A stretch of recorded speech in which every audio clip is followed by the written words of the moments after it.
twongeye kubasuhuza mu mwese muteze amatwi Vibes TV show. Uyu ni umwanya tubagezaho amakuru y'ibyamamare, abahanzi ndetse n'izindi nkuru zigiye zitandukanye.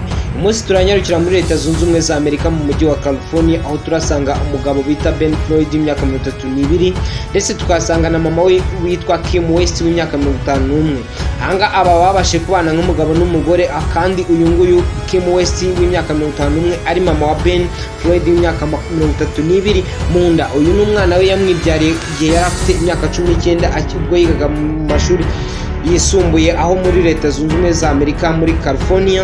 Hanga yabashe kuba yamutakiri muto amusigira umuryango muri Leta Zunze Ubumwe za Amerika muri California, abasha kujya mu Bwongereza. Hanga uyu musore yabashe kuba yakoragira imyaka 30 nibwo yagiye kuri internet yandikamo ko akeneye kubona na mama we, aho yabashe kuba yamubona nyuma y'igihe gitoya yari amusacinzamo ashaka kuzabona na mama we. Kandi Ben Floyd yari afite n'umugore, aho yabashe kuba yamubona ndetse abasha kuba babonana amaso ku maso, ndetse byageze aho nyuma barakundana nk'umugabo n'umugore kandi ari umwana na nyina. Ibi byabashe kuba babana, bibasha kuba byababaza umugore we nyuma y'imyaka 3 abimenye. Hanga abantu bamaje kubimenya, naho Ben Floyd ndetse na mama wa Kim West babashe kuba bava muri Leta ya California bajya kwihisha aho abantu batabona.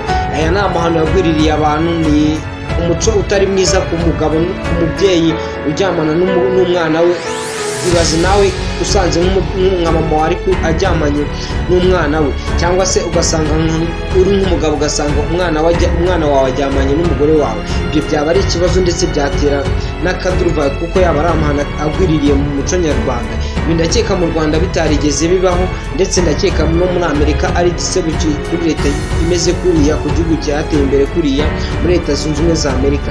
Ndakeka ibyo bintu bitari byiza, ndakeka abantu babyumvise ndetse nawe uri kubyumva, ndakeka bigutunguye kumva umwana abana na mama we nk'umugabo n'umugore we.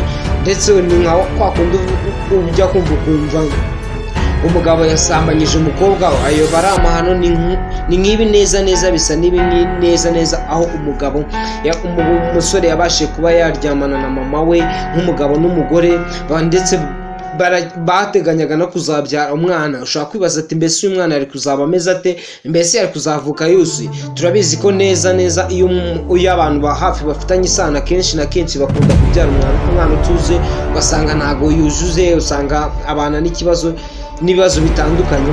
Ahangaha rero ntabwo bari kubasha kubyara umwana wuzuye neza, nubwo yari kuba yuzuye ariko harimo akanyuroni cyangwa se akandi karemangingo atari kuba afite kubera aya mahano bari bakoze.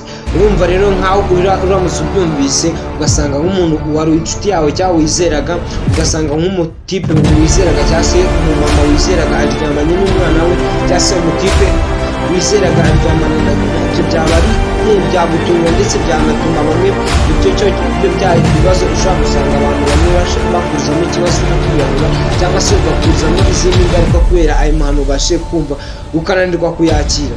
Rero wowe wumva aya mahano ukabasha kunanirwa kuyakira, urumva nawe biba bikugizeho ingaruka. Urumva icyo dusabwa ni ukwirinda ibi bintu, tukirinda